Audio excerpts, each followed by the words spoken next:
Assalamualaikum warahmatullahi wabarakatuh. Halo, apa kabar semuanya? Semoga kita selalu sehat dalam lindungan Allah Subhanahu wa taala. Amin ya rabbal alamin. Baik, materi kali ini kita akan masuk ke materi bab ketiga, yaitu mengenai tentang manfaat menghindari sikap hidup berfoya-foya, riya, sum'ah, takabur dan hasad. Sebelum masuk ke materi pembelajaran, kita akan membahas dulu mengenai tujuan pembelajaran pada hari ini. Yang pertama yaitu peserta didik diharapkan dapat menjelaskan akhlak mazmumah, sikap hidup berfoya-foya, riya, sum'ah, takabur dan hasad, pengertian cara menghindari dan manfaatnya. Yang kedua, peserta didik mampu menganalisis akhlak mazmumah, sikap hidup berfoya-foya, riya, sum'ah, takabur dan hasad, pengertian cara menghindari dan manfaatnya. Yang ketiga, peserta didik dapat menyatakan bahwa akhlak mazmumah, sikap hidup berfoya-foya, riya, sum'ah, takabur dan hasad adalah larangan agama.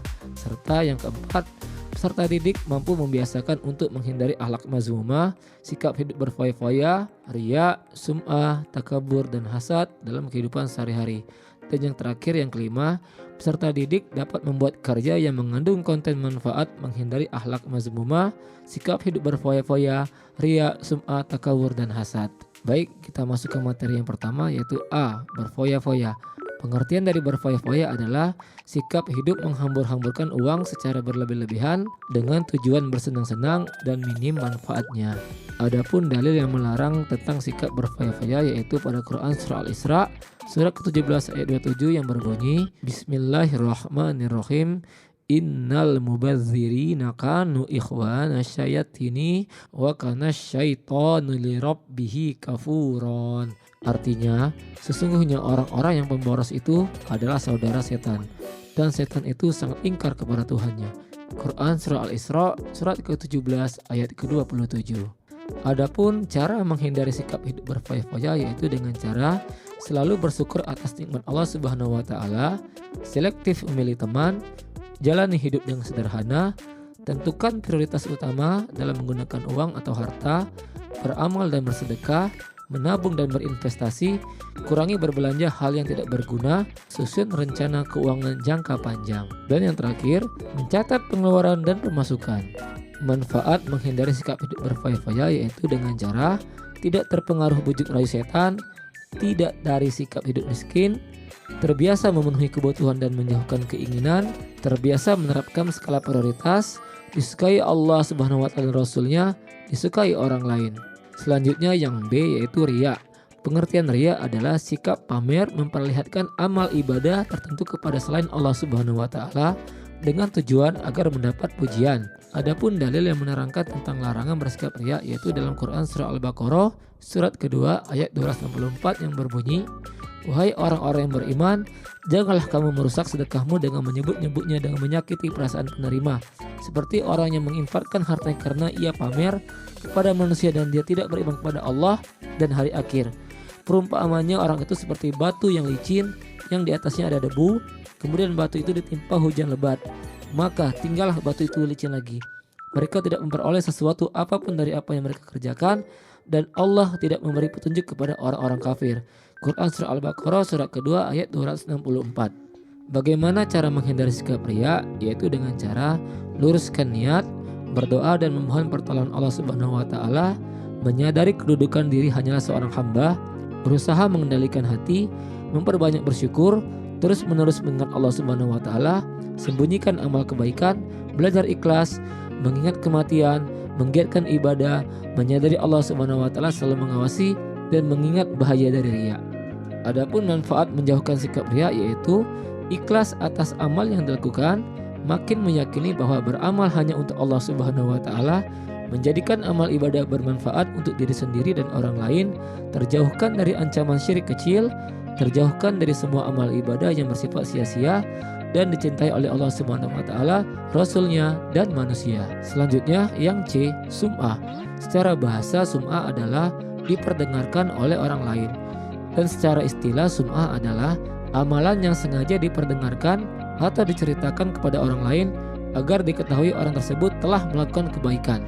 Adapun dalil yang melarang tentang bersikap sum'ah terdapat pada hadis riwayat Bukhari yang berbunyi dari Salamah berkata bahwa ia mendengar dari Jundab berkata bahwa Nabi SAW bersabda, siapa yang beramal karena sum'ah Allah akan menjadikannya dikenal sum'ah, dan yang beramal riya Allah menjadikannya dikenal riya.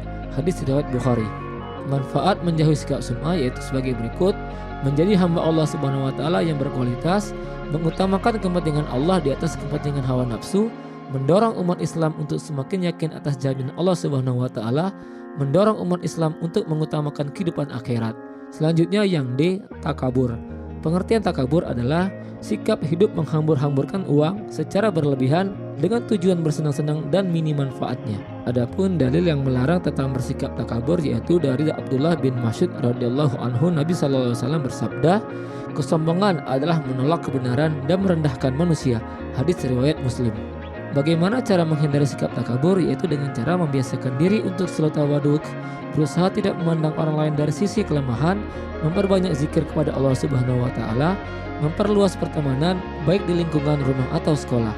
Kemudian, manfaat menjauhi sikap takabur yaitu menjadikan manusia bersikap rendah hati, menumbuhkan kesadaran bahwa manusia adalah makhluk yang tidak berdaya, terjauhkan dari kemungkaran Allah Subhanahu wa taala dan Rasul-Nya, tidak takut dipandang rendah oleh sesama manusia, menumbuhkan sifat keimanan yang lebih kuat, dan yang terakhir, menjadi orang yang terbuka atau menerima kritik dan masukan.